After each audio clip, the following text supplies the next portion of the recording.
Puluh dia? 750. Ui, baik ni. Beli? Beli ya? Beli. So, tak Terima boleh. kasih Adi Kacang Loksyo. Adik kacang tak ada Ya. free tip? Takkanlah aku tak ada duit. Engkau ni. Mana pula pergi duit aku ni? Semalam saya beli set sofa baru tu. Dan nak raya kan, kenalah beli baru. Asal tak cakap?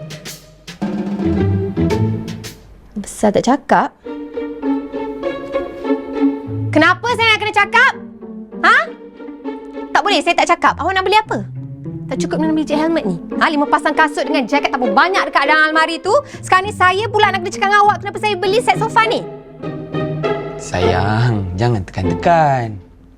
Tak, maksud saya tu, saya memang nak beli sofa baru untuk awak yang Continental tu. Lepas tu saya ingat, langsir ni pun kita patut tukar kan? Colour dia tu kena tukar lah. Meja makan. Kita tukar jugalah nanti Janji? Janji? Okey.